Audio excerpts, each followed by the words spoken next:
Hemos tenido un excelente comienzo esta mañana en esta casa. Les invitamos a aquellos que no estuvieron presentes, que no se pierdan de este tiempo, de esta invitación que el Señor a través del pastor Eric y de todos los pastores de esta casa han hecho a la congregación para creer por aquellas sanidades, por aquellos prodigios y por aquellos milagros.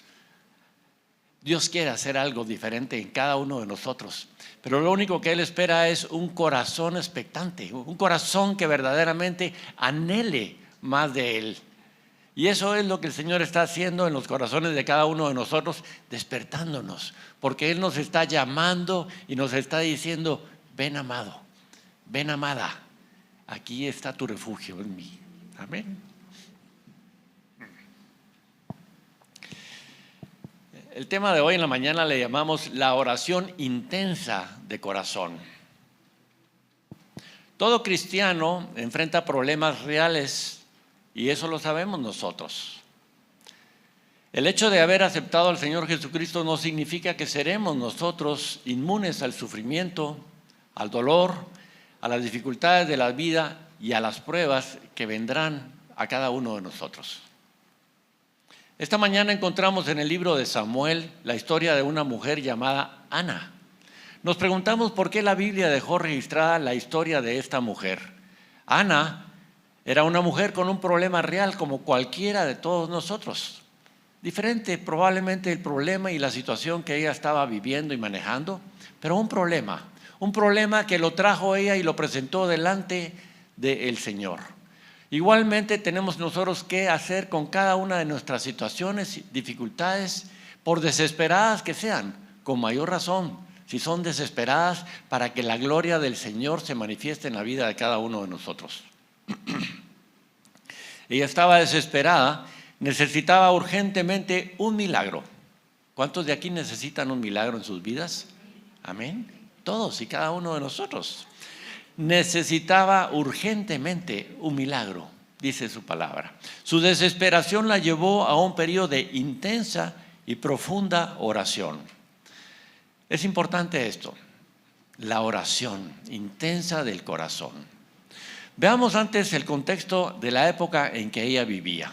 La situación era desoladora, muy similar a la situación en la cual el mundo actual está viviendo. La nación de Israel estaba dividida por la falta de liderazgo y por la perversidad que surgió al caer en idolatría. La palabra en Jueces 21-25 dice así: en aquellos días no había rey en Israel, cada uno hacía lo que bien le parecía. Cuán similar estamos ahora, ¿no? No había un liderazgo fuerte espiritual, y donde hay ese vacío, especialmente desde el punto de vista moral, la gente hará lo que le parezca correcto. Sin un estándar moral que defina lo correcto y lo incorrecto, se crea un vacío en la sociedad. Y el resultado final es una intolerancia hacia cualquier moralidad. ¿Lo estaremos viendo nosotros en este tiempo? Llamando a lo malo bueno y a lo bueno malo. Y acusando y persiguiendo a aquellos que pretendemos hacer lo bueno. Me parece que podemos entonces establecer ciertos paralelismos entre nuestra sociedad actual y lo que sucedía en ese entonces. Donde hay un vacío de liderazgo moral, la gente hará lo que le parezca correcto. Sin un estándar moral que defina lo bueno y lo malo, se crea un vacío en la sociedad. El resultado final es una intolerancia hacia cualquier moralidad, hacia todo aquello que es bueno, porque desagrada a aquellos que hacen lo malo. Por lo que la gente actúa según su propio criterio y el que tratan de imponer, y quien se oponga será tachado de intolerante, de racista, de fanático, de homófobo. Vamos a nuestro texto del día de hoy y los voy a invitar a que me sigan ustedes en la lectura en sus Biblias. Primera de Samuel, capítulo número 1, y dice así desde el versículo 1. Hubo un varón de Ramataim, de Sofim, del monte de Efraín, que se llamaba Elcana, hijo de Joroam, hijo de Eliú, hijo de Tohu, hijo de Suf Efrateo. Tenía él 2 mujeres. El nombre de una era Ana y el nombre de la otra Penina, y Penina tenía hijos, mas Ana no los tenía. Aquí la Biblia nos está comenzando a decir cuál era el problema de Ana. Y todos los años aquel varón subía de su ciudad para adorar y para ofrecer sacrificios a Jehová de los ejércitos en Silo, donde estaban los hijos de Elí, Ofni y Finés, sacerdotes de Jehová. Y cuando llegaba el día en que Elcana ofrecía sacrificios, daba a Penina su mujer, a todos sus hijos y a todas sus hijas, a cada uno su parte. Pero Ana daba una parte escogida, porque amaba a Ana, aunque Jehová no le había concedido tener hijos. Y su rival la irritaba, enojándola y entristeciéndola, porque Jehová no le había concedido tener hijos. La palabra nos señala cuál era el problema. Así hacía cada año, cuando subía a la casa de Jehová, la irritaba así, por lo cual Ana lloraba y no comía. Y Elcana, su marido, le dijo: Ana, ¿por qué lloras? ¿Por qué no comes? ¿Y por qué está afligido tu corazón? Un poquito insensible este hombre hacia su mujer. ¿No te soy yo mejor que 10 hijos? Versículo 9. Y se levantó Ana después que hubo comido y bebido en Silo, y mientras el sacerdote Elí estaba sentado en una silla junto a un pilar del templo de Jehová, ella, con amargura de alma, oró a Jehová y lloró abundantemente. E hizo voto, diciendo: Jehová de los ejércitos, si te dignares mirar a la aflicción de tu sierva, y te acordares de mí, y no te olvidares de tu sierva, sino que dieres a tu sierva un hijo varón, yo lo dedicaré a Jehová todos los días de su vida, y no pasará navaja sobre su cabeza. Mientras ella oraba largamente delante de Jehová, Elí estaba observando la boca de ella. Pero Ana hablaba en su corazón y solamente se movían sus labios. Y su voz no se oía, y Elí la tuvo por ebria. Entonces le dijo Elí: ¿hasta cuándo estarás ebria? Digiere tu vino. No entendía este hombre la espiritualidad de esta mujer. Y Ana le respondió diciendo: no, Señor mío, yo soy una mujer atribulada de espíritu, no he bebido vino ni sidra, sino que he derramado mi alma delante de Jehová. No tengas a tu sierva por una mujer impía, porque por la magnitud de mis congojas y de mi aflicción he hablado hasta ahora. Elí respondió y dijo: ve en paz, y el Dios de Israel te otorgue la petición que le has hecho. Y ella dijo: halle tu sierva gracia delante de tus ojos. Y se fue la mujer por su camino y comió, y no estuvo más triste. Hay una clave en esto, ¿verdad? Y levantándose de mañana, adoraron delante de Jehová, y volvieron y fueron a su casa en Ramá. Y Elcana llegó a Ana su mujer, y Jehová se acordó de ella. Aconteció entonces que al cumplirse el tiempo, después de haber concebido a Ana, dio a luz un hijo y le puso por nombre Samuel, diciendo: por cuanto lo pedí a Jehová. Después subió el varón Elcana con toda su familia para ofrecer a Jehová el sacrificio acostumbrado y su voto. Pero Ana no subió, sino dijo a su marido: yo no subiré hasta que el niño sea destetado, para que lo lleve y sea presentado delante de Jehová y se quede allá para siempre. Y Elcana su marido le respondió: haz lo que bien te parezca, quédate hasta que lo destetes, solamente que cumpla Jehová su palabra. Y se quedó la mujer y crió a su hijo hasta que lo destetó. Después que lo hubo destetado, lo llevó consigo con 3 becerros, un efa de harina y una vasija de vino, y lo trajo a la casa de Jehová en Silo, y el niño era pequeño. Y matando el becerro, trajeron el niño a Elí, y ella dijo: oh Señor mío, vive tu alma, Señor mío, yo soy aquella mujer que estuvo aquí junto a ti orando. Por este niño oraba, y Jehová me dio lo que le pedí. Y yo después lo dediqué también a Jehová. Todos los días que viva será de Jehová. Y adoró allí a Jehová.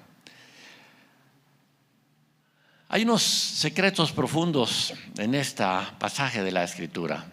¿Ya? Ana, entonces, vemos que es una mujer con un problema indiscutible.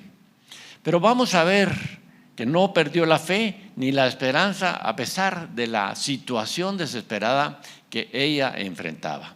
Su perseverancia y su fe dio paso a una provisión milagrosa que impactaría profundamente no solo su vida y la de su familia, sino también la de toda una nación. Es fácil pensar que los héroes de la Biblia eran de alguna manera diferente de cada uno de nosotros, que no tenían ellas dificultades, pero vemos en las Escrituras el gran problema que tenía esta mujer. ¿Qué magnitud de problema? Muy serio, muy grande. Ella era atormentada año tras año por su enemiga, literalmente con la cual ella vivía en el mismo techo.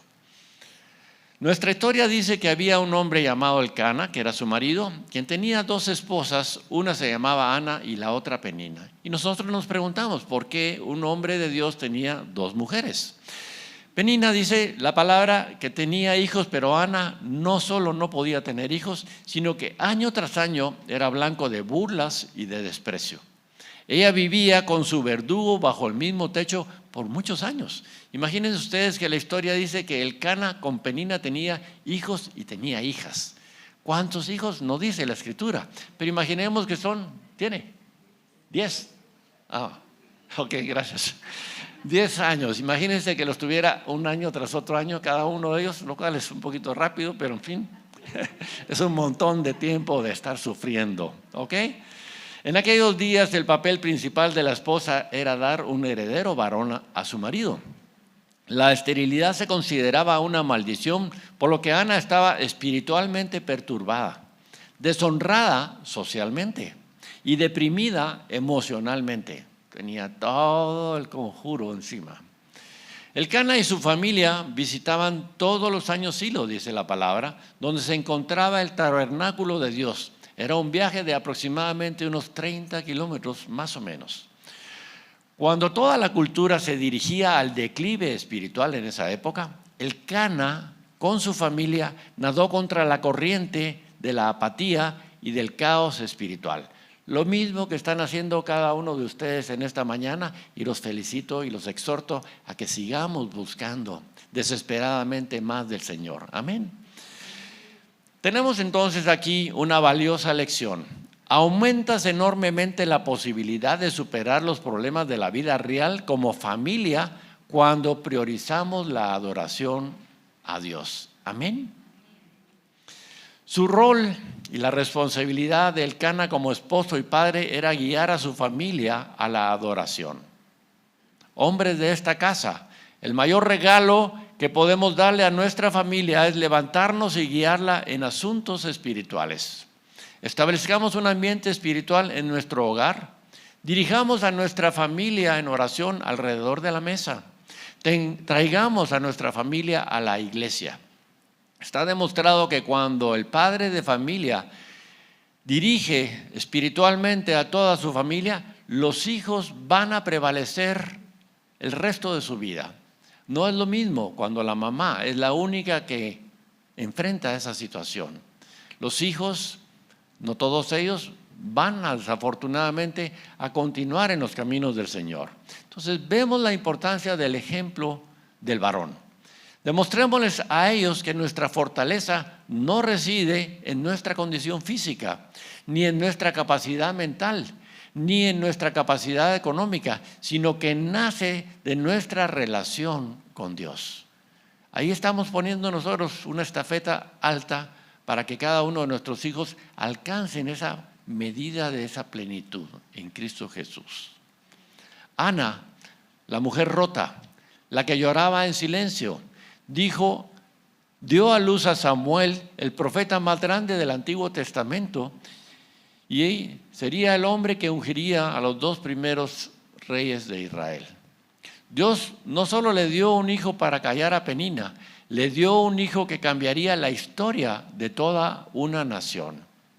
Si tú te aferras a esa necesidad, a ese milagro que el Señor ha puesto como necesidad en tu corazón y en tu vida, tú vas a glorificar el nombre del Señor y vas a dar un testimonio grande que puede causar un cambio entero en tu familia y en tu comunidad. Para el pueblo judío, Ana es una figura clave en lo que respecta a la oración. En el Año Nuevo judío, el Rosh Hashanah, su historia se lee como uno de los pasajes más importantes del día. La oración de Ana se considera el modelo de todas las oraciones judías. Analicemos la historia de Ana. Juzgada por su rival, incomprendida por su esposo, condenada por el liderazgo religioso, Ana estaba completamente sola. El nombre Ana significa favor o gracia, pero es posible que ella diría que no había recibido ni mucho favor ni mucha gracia en su vida hasta ese momento, ni había entonces experimentado esa gracia de Dios en ella. Elcana, él era un levita del orden coatita, y en aquellos tiempos era vital que un sacerdote levita engendrara hijos para asegurar la continuidad de su descendencia para el cuidado del templo. Ahí vemos entonces la respuesta por la cual Elcana fue forzado a tener una segunda esposa. Lo habitual para un sacerdote levita era tener una sola esposa. Sin embargo, cuando una mujer después de varios años demostraba ser estéril, se le ordenaba al levita que se casara con una segunda esposa. Eso implicaba que la primera esposa se divorciara o fuera exilada. Otro problema más para Ana, imaginen ustedes eso. En el caso de Ana, nada de eso ocurrió. Ella seguía siendo considerada la esposa principal y la única razón de Penina para extender el linaje levítico. Aunque Elcana seguía amando más a Ana, no se podía decir lo mismo de Penina. Dice el versículo 6, y su rival, Penina, la irritaba, enojándola y entristeciéndola porque Jehová no le había concedido tener hijos. El problema que Ana tenía provenía del Señor, no lo negamos. La Biblia dice que el Señor cerró su vientre. ¿Alguna vez has considerado la posibilidad de que alguno de nuestros problemas nos los dé el mismo Señor? Nos preguntamos por qué, nos preguntamos para qué, pero todo va a ser para gloria de Él si somos y tenemos un corazón como el de Ana. Que peleamos nuestra lucha, que peleamos nuestra batalla y a través de la sangre de Jesús y de la rendición de nuestra petición, de nuestra necesidad y de nuestro corazón, nos presentamos delante del Señor creyendo que para Él nada es imposible. ¿Alguna vez has considerado la posibilidad de que algunos de nuestros problemas nos los dé el mismo Señor? Es un tema interesante para reflexionar. Realmente no queremos creer nosotros eso. Preferimos culpar de todo a Satanás o a alguien más. Pero es Dios quien permite que entren en nuestras vidas cosas buenas y cosas malas. Dios tiene el control de todo. Por lo tanto, debemos imitar la fe de Job, quien después de haberlo perdido todo, sus riquezas, sus hijos y su salud, su esposa le recrimina y le dice así en Job 2:10, ¿todavía te aferras a tu integridad? ¿Cuántas veces nosotros no oímos precisamente esas mismas palabras por cualquier ser querido o amigo que está cerca de nosotros? ¿Y todavía crees que Dios te va a escuchar? ¿Todavía crees que Dios va a responder tu necesidad? Maldice a Dios y muérete, le dijo la mujer de Job. Job respondió, hablas como una mujer insensata. ¿Acaso aceptaremos de Dios solo lo bueno y no también lo malo? Salomón hizo eco a estas palabras y lo vemos en Eclesiastés 7:14 y dice, en el día del bien goza del bien y en el día de la adversidad considera. Dios hizo tanto lo uno como lo otro a fin de que el hombre nada halle después de él. ¿Cuál es el objetivo entonces de nuestras necesidades? Que busquemos nosotros la presencia del Señor, que nos traiga a Él ese consuelo, ese regocijo, esa paz y esa respuesta que nuestro corazón necesita. Santiago 1, 2 y 3 dice, hermanos míos, que les dé gran alegría cuando pasen por diferentes pruebas, pues ya saben que cuando su fe sea puesta a prueba, producirá en ustedes confianza y firmeza. Y cuando se desarrolle completamente esa confianza y esa firmeza, serán perfectos y maduros sin que les falte nada. Quiere decir entonces que el Señor espera que nosotros lleguemos a esa madurez. Que no seamos como niños fluctuantes llevados por doquier lugar. Que si hoy oímos una cosa, nos vamos y nos inclinamos por ella. Que si mañana oímos otra cosa, nos vamos y nos inclinemos por ella. El Señor quiere que lleguemos a esa madurez que nos va a dar entonces la exposición de su palabra, para que nosotros confiemos plenamente en Él y creamos esas promesas que Él tiene para la vida de cada uno de nosotros. Amén. Así pues, aquí tenemos a una mujer de fe que se enfrenta a un problema real. Era estéril, deseaba desesperadamente un hijo, pero el Señor le había cerrado el vientre y a su angustia se sumaban las ofensas de la otra esposa de su marido por muchos años. En su desesperación, Ana hizo algo extraordinario que la transformaría no solo a ella, sino también a toda una nación. No culpó a Dios ni se enojó con Él, ni intentó aislarse de Dios ni de su pueblo. Expresó su necesidad en oración con fe. Dios usa nuestros problemas para llamar nuestra atención y enseñarnos, como dice el Salmo 119, 71. Bueno me fue ser afligido para que aprendamos tus preceptos, tus leyes, tus estatutos. Bueno me fue ser afligido. Bueno me es ser afligido. ¿Para qué? Porque el Señor quiere que nosotros le conozcamos. Eso es lo que el Señor quiere. Él anhela una relación de tú a tú, con confianza, de padre a hijo, de padre a hija. Él no tiene nietos. Cada uno de nosotros estamos llamados a tener esa relación, esa intimidad con Él, lo cual va a calmar cualquiera de todas nuestras angustias y nuestros temores. Nuestros problemas deben impulsarnos a la oración, nunca a la desesperación. Amén. Deben llevarnos a Dios, nunca alejarnos de Él. El texto dice que Ana oró, derramó su alma y luego se fue. ¿Por qué? Porque confió que ella estaba depositando a los pies del Señor su petición y que el Señor en ese momento le escuchó y halló gracia delante de Él. Amén. Ella había logrado la victoria. El clamor en la oración es la súplica más peligrosa que el cielo puede escuchar. Amén. El clamor en la oración es la súplica más peligrosa que el cielo puede escuchar. ¿Peligro para quién? Para nuestros enemigos espirituales y para nuestros enemigos terrenales. Amén. Y entonces aparece la palabra que lo cambió absolutamente todo. Y Jehová se acordó de ella. ¿En qué momento Jehová se acordó de ella? En el momento en que ella derramó con súplicas su petición delante de Él. Eso lo vemos en el versículo 19 de Primera de Samuel 1:19. Hay una palabra aquí que se llama sacar. Es una palabra hebrea cuyo significado principal es recordar, traer a la mente o mencionar. Y cuando Dios lo hace, ocurren los imposibles. ¿Será que a Dios se le ha olvidado lo que escribió en el libro de la vida de cada uno de nosotros? No. Pero si nosotros le recordamos al Señor, que fue lo que Ana le hizo en ese momento de súplica, de derramamiento de su corazón, la palabra dice que y Jehová se acordó de ella. Es lo que nosotros tenemos que hacer en oración.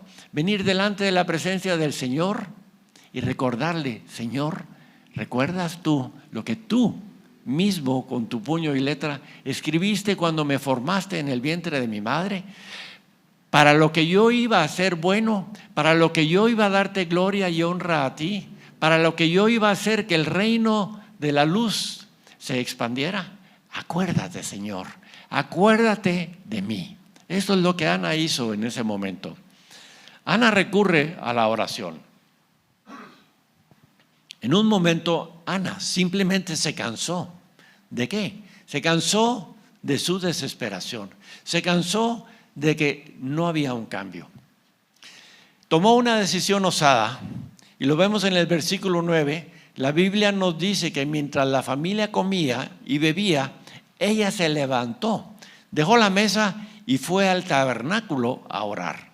El silencio de Ana en el templo no era resignación, sino era el gemir más temible que el cielo podía escuchar, la oración desesperada. El gemir más temible que el cielo podía escuchar. ¿Cuántos nos vamos a atrever entonces a hacer lo mismo que Ana? ¿Cuántos vamos a hacer una oración desesperada para que el cielo se abra?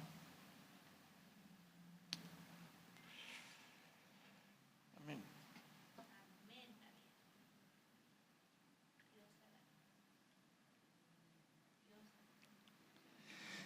Versículo 10. Con amargura de alma oró a Jehová y oró abundantemente. Perdón.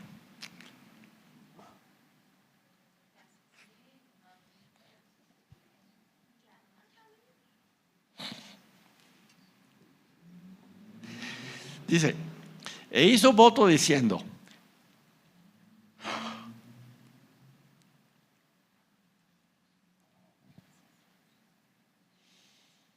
Jehová de los ejércitos, si te dignares a mirar la aflicción de tu sierva y te acordares de mí y no te olvidares de tu sierva, sino que dieres a tu sierva un hijo varón, yo lo dedicaré a Jehová todos los días de su vida y no pasará navaja sobre su cabeza. Ella en su profunda angustia oró al Señor, llorando amargamente. Bien, ánimo. Su llanto condujo a la adoración. Ana estaba profundamente afligida, pero su aflicción no la llevó a la desesperación, sino que la condujo al Señor Dios Todopoderoso. Y es lo que cada uno de nosotros tenemos que hacer, que nuestra desesperación, que nuestra aflicción no nos lleve a la desesperación, sino nos lleve al Señor Dios Todopoderoso. No creo que hemos comprendido realmente el poder de la oración. Y debemos de suplicarle al Espíritu Santo que nos ayude. Él es nuestro ayudador, Él es nuestro guía. Y si no sabemos nosotros cómo pedir, dice la palabra, que pidamos al Espíritu Santo que con gemidos y con palabras indecibles nosotros podemos llevar esa petición delante del Señor. Amén. Una y otra vez, desde Génesis hasta Apocalipsis, leemos historias de personas como tú y como yo que enfrentaron desafíos y problemas increíbles en la vida. Oraron y Dios los escuchó y les respondió. Eso es lo bueno del asunto, ¿no? Dios nos va a escuchar, Dios te va a escuchar y te va a responder. Sí, amén. Ana sabe que es Dios quien le ha impedido tener hijos. En el versículo 11 encontramos una joya muy importante. Por primera vez en las Escrituras dice que Ana usó un nombre nuevo para describir el nombre de Jehová y dice Jehová de los ejércitos. Hace ella una invocación al Dios Todopoderoso. Amén. Ana le pide a Dios que luche en su batalla contra su esterilidad. Ella está clamando al Dios de los ejércitos para que pelee su batalla y le dé la victoria sobre Penina, sobre su propio cuerpo e incluso sobre Dios mismo. Imagínense ustedes. Ella hace un pulso con el Señor en ese momento. ¿Para qué? Porque el Señor simplemente quería probar su fe, quería probar su convicción, quería probar su confianza en Él. En ese momento entonces Dios dice, perfecto, te escuché y te daré lo que me estás pidiendo. Amén. Invoca el nombre de el único ante quien nadie puede resistir y ser vencedor, Jehová de los ejércitos, aquel que tiene a su disposición innumerables ángeles y guerreros poderosos. Hebreos 1:14 nos dice, ¿No son todos los ángeles espíritus ministradores, enviados para servir a favor de los que serán herederos de la salvación? Tienes una legión de ángeles a tu disposición. ¿Los estás utilizando? Clamemos entonces al Señor para que envíe esa legión de ángeles al servicio tuyo, heredero de la salvación.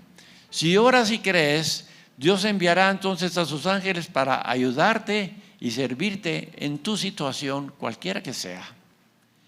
Veamos con atención el versículo 12, dice: ella oraba largamente delante del Señor. No se trataba de una oración rápida y superficial.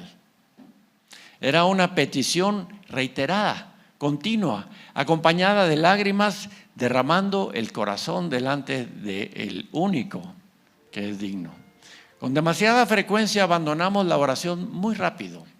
Nos desesperamos. ¿Ya? Debemos de ser persistentes. Debemos de ser orando continuamente, dice la palabra de Dios. Oramos brevemente o por poco tiempo y con eso muchas veces nos conformamos y creemos que debe o podría haber un cambio en nuestra situación. Pero Ana oraba, dice, largamente. ¿Ya? Ella oraba largamente delante del Señor. ¿Cuánto tiempo tomamos nosotros en oración? Es una buena pregunta. ¿Ya? ¿Cuánto tiempo gastamos nosotros viendo televisión? ¿Cuánto tiempo utilizamos nosotros en cualquier hobby? Cualquier cosa que nos entretenga. O desafortunadamente agarramos el teléfono que está a la mano y nos ponemos a ver cualquiera de todas esas aplicaciones que hay. ¿Cuánto tiempo hay? Yo a veces me quedo asombrado porque en mi teléfono aparece cuántas horas estuve yo metido en el famoso teléfono, ¿ya? Y me dice esta aplicación y aquella aplicación. Y a veces me avergüenzo porque aparece la Biblia, que sigo yo realmente una lectura anual de la Biblia. Y a veces digo yo, qué poco tiempo estoy invirtiendo yo en mi vida espiritual, comparado con otras aplicaciones que a veces uso. Y entonces eso me reta a mí para que la próxima semana aparezca más de la Biblia y menos de las otras aplicaciones. Y los invito a que cada uno de nosotros hagamos exactamente lo mismo. ¿Ya? Oramos o debemos de orar hasta que algo suceda. No nos conformemos con una oración rápida, con una oración fugaz. Oremos hasta que algo suceda. Hay un acrónimo americano, en inglés, que dice PUSH. Pray until something happens. Ora hasta que algo suceda. Eso debemos de ser cada uno de nosotros. Amén. El texto dice que Ana oró, derramó su alma y luego se fue. Y entonces aparece la palabra que lo cambió absolutamente todo. Y Jehová se acordó de ella. ¿Cuántos queremos que el Señor se recuerde de nosotros? Amén. Todos y cada uno de nosotros necesitamos, porque cada uno de nosotros tenemos dificultades en la vida que tenemos que pasar, que tenemos que atravesar. Son pruebas. Una prueba es dada para que nosotros subamos a un nuevo nivel, a un nuevo escalón. ¿Tocará otra prueba? Sí, pero vamos entonces más confiados, tendremos más fe y vamos más fortalecidos. ¿Para qué? Para vencer esa otra nueva prueba que se presentará en nuestras vidas. ¿Y qué nos hará eso? Nos hará más fuertes. Eso es como ir a un gimnasio, ¿ya? El primer día no podemos ni levantar siquiera 10, 15, 20 libras. Pero al cabo de un tiempo, si perseveramos y persistimos en ello, seremos capaces de ir levantando más y más fuerza. La justicia de Dios nunca consiste en rebajarte al nivel de tus ofensores. Es elevarte a un nivel donde ellos ya no te podrán alcanzar. Amén. En esencia le dice al Señor: Señor, quiero un hijo varón. Ella es específica. Le está diciendo al Señor qué quiere ella. Nuestra oración debe ser enfilada de la misma manera. no una oración general, sino enfilada de una manera. Quiero un hijo varón.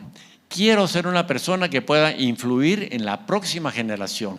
Quiero cumplir mi destino. Dios, tú me hiciste para ser fértil. Ahora, Señor, acuérdate de mí y no te olvides de mí. Qué ejemplo de oración. Ana entonces se rinde ante Dios y lo sacrifica todo. Ana deseaba que el Señor la usara para obrar un milagro para el pueblo de Israel.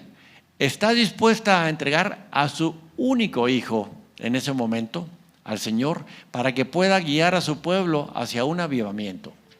Ella conocía la miseria espiritual que estaba reinando en ese momento en la vida espiritual del pueblo y de los sacerdotes. ¿Se recuerdan ustedes y leen ustedes el pasaje de 1 Samuel más adelante? Describe la maldad de Ofni y de Finés, los hijos de Elí. Y causa de esa maldad, Dios castiga a todas las generaciones de Elí. Ana se desesperó y acudió al Señor en oración y le entregó todo. Su oración incluía un voto y un compromiso. Acuérdate, dice la palabra, que cuando le prometas a Dios y no le cumplas, mejor te fuera que no le prometas nada. Ana le prometió al Señor y le dijo que si le daba un hijo, ella lo dedicaría toda su vida al Señor. Muchas personas hacen promesas a Dios solo para olvidarlas una vez que el problema pasa. No fue el caso de Ana. Ella entregó a su hijo. Ana se regocija y celebra entonces. No dudó de la palabra del sumo sacerdote Elí ni de su oración. Y cuando regresa a la mesa que había dejado, se sienta y come, contenta y feliz. La única diferencia era que en su desesperación y tristeza habían desaparecido el dolor y el luto se habían disipado. ¿Por qué? Porque ella sabía que el cielo se había abierto y su respuesta había sido respondida. Había tocado a Dios y ahora Dios le había prometido por medio de Elí que su respuesta estaba en camino. La fe de Ana hará el resto para sostener ese milagro. Creyó y comenzó a celebrar la victoria de Dios en su vida. Se le dará un hijo y ese hijo será un poderoso siervo del Señor. Luego de ello, el Señor le bendijo abundantemente con 4 hijos más. El Señor da mucho más abundantemente de lo que nosotros pedimos o entendemos, dice su palabra. Amén. Lo único que tenemos que hacer es romper los cielos sobre nuestra vida. Eso es lo que Dios quiere que nosotros hagamos. Amén. Se decía que Samuel poseía el poder combinado de Aarón y Moisés. Imagínense ustedes entonces, qué profeta, qué hombre de Dios. Se le consideraba el factor clave que permitió al pueblo de Dios recuperar la tierra prometida, construir el templo y disfrutar de años de paz y prosperidad y de haber ungido a los reyes de Israel. La historia de Ana nos ofrece algunas verdades y principios clave. Su semblante y actitud cambiaron por completo después de pasar un tiempo en oración. ¿Se recuerdan ustedes la oración de Esteban cuando se iluminó su rostro? Cuando vio los cielos abiertos y vio el trono celestial y al Hijo de Dios sentado a su diestra. Qué hermoso espectáculo realmente, ¿no? Su semblante y actitud cambiaron por completo después de pasar tiempo en oración. Cuando nosotros tenemos un tiempo de oración sincero, profundo, nuestro corazón sale descargado. Por supuesto, hay una lucha cuando nosotros entramos en oración siempre. Y nuestros pensamientos son un turbión, ¿ya? Y pensamos en esto, en aquello, en lo otro, en lo que dejamos de hacer, en lo que tenemos que hacer. Pero si nosotros tomamos esa disciplina, después de un rato de estar venciendo a la carne literalmente, a nuestra alma y a nuestros pensamientos, vamos a entrar en una paz que nos va a llevar a un regocijo en la oración. Hagan la prueba. Su rostro ya no reflejaba tristeza. Había dejado sus preocupaciones en manos del Señor y ahora experimentaba la paz que sobrepasa todo entendimiento. Amén. Hay una realidad. Cuando tienes fe y oras, las circunstancias suelen cambiar en ti antes que a tu alrededor. Y es lo mismo que sucedió precisamente con Ana. Las circunstancias en ella misma cambiaron. Y por eso después de ir al templo y orar, ella regresó y comió, dice, y bebió. Debemos sentir desesperación. Mientras seamos nosotros indiferentes o apáticos ante las cosas de nuestra vida que nos agobian, que nos quitan el sueño, que nos causan dolor o nos perturban profundamente, no vamos a hacer nada o solo nos preocuparemos, nos quejaremos y murmuraremos. Y muchos se pelearán con Dios. Debemos permitir que el Espíritu Santo nos impulse. Ana podría haber dicho simplemente, olvídalo. No necesito tener hijos, dedicaré mi tiempo a otras cosas. Pero quería dar a ella vida, no solo para ser madre, sino por el bien del reino de Dios. Hoy creo que debemos de ir a la oración, a la verdadera oración, a la oración profunda, a la oración intensa, a la oración desesperada. Una que se parezca a la oración de Ana, para romper los cielos sobre nuestras vidas. Una oración que nazca de lo más profundo de nuestra alma. Una oración que nos conmueva profundamente y conmueva el corazón de Dios. Una oración que nos impulse a clamar a Dios con el corazón abierto, sincero, arrepentido, humillado delante de Él. Una oración que nos lleve a entregarle nuestras almas al Señor y le digamos, aquí estoy, Señor. Úsame tú a mí, porque tus planes son mejores que mis planes y tus caminos son más altos que mis caminos. Y eso lo tenemos que entender, y cuando nosotros lo entendamos, vamos a dejar de pelear con nosotros mismos y nos vamos a rendir delante del Señor y decirle, aquí estoy, Señor. Úsame como un instrumento tuyo, úsame como un vaso que te dé gloria a ti. Una de las palabras que se usan para describir la oración de Ana es hashesh, que puede significar fiera, intensa, obstinada, rigurosa, una oración con ira santa. La oración auténtica y ferviente lo cambia todo y nos lleva a derramar nuestra alma al Señor, nos hace ser humildes e intensos. Es la oración que nos impulsa a hacer todo lo posible para aferrarnos a Dios y no soltarlo. Mientras más oremos, más cerca vamos a estar del Señor. Y mientras más cerca vamos a estar del Señor, más milagros, más prodigios y más señales nos van a acompañar, como acompañaron a todos los apóstoles en la primera iglesia, en el primer tiempo, que solo pasaban y su sombra sanaba a los enfermos, dice la palabra. ¿Cuántos anhelaríamos nosotros poder hacer eso? ¿Cuántos nosotros podríamos anhelar llevar una palabra de consuelo, de exhortación y de ánimo a aquel que está necesitado?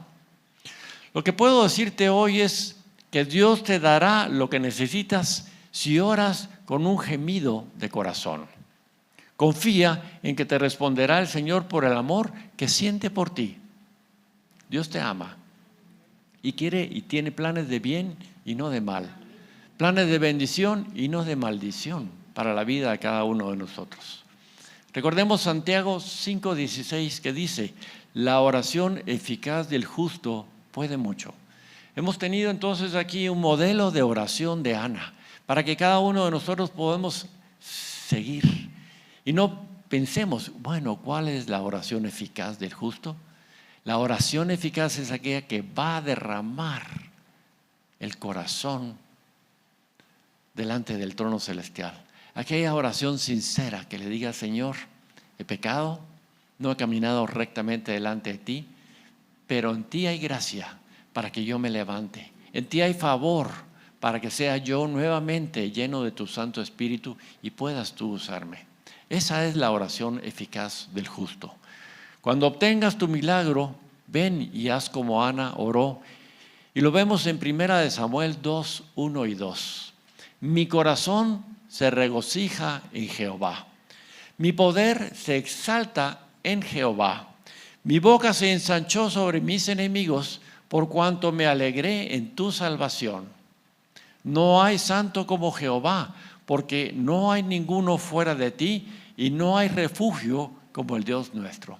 Tomemos ese modelo de agradecimiento en nuestro corazón para darle gloria al Señor, para darle gracias por todas aquellas cosas que Él nos ha dado y para poder decir: Señor, gracias porque hasta aquí tú me has traído, pero gracias, Señor, porque tú me levantarás en tu favor. Quiero cerrar con esto. Inclinemos nuestras cabezas.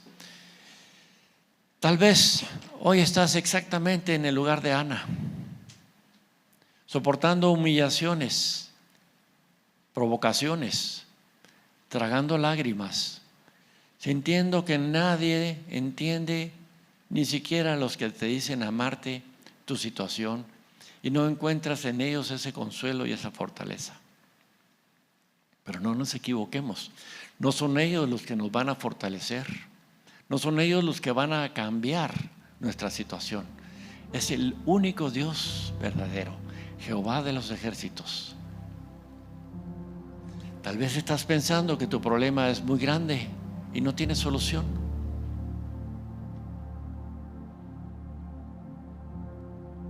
Escúchame, tus lágrimas en silencio hacen mucho más ruido en el cielo que las burlas de tus enemigos y de los problemas más grandes que tú puedas tener en este momento.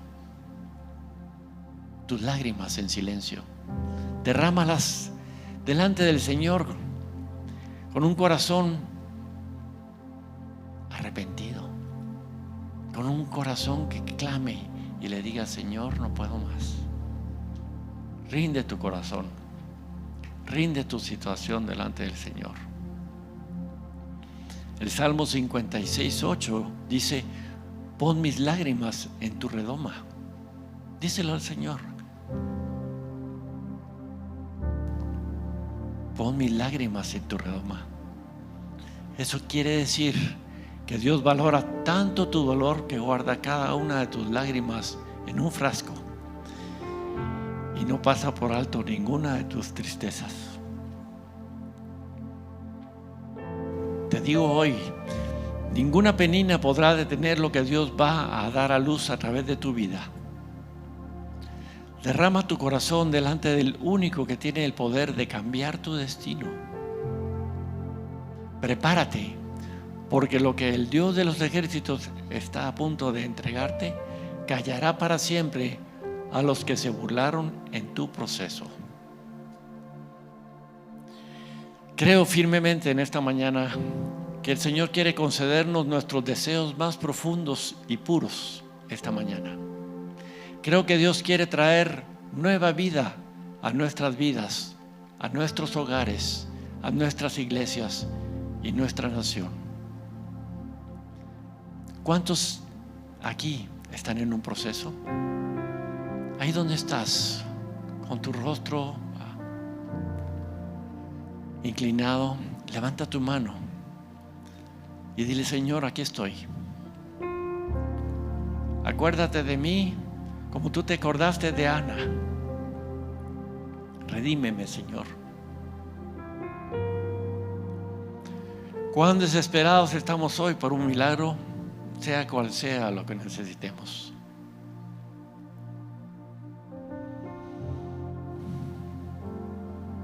Y hagamos una oración como encontramos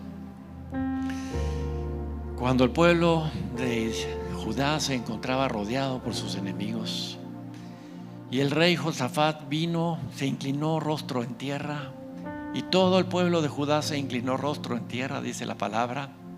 Y ellos dijeron: Jehová, Dios de nuestros padres, ¿no eres tú Dios en los cielos y tienes dominio sobre los reinos de las naciones?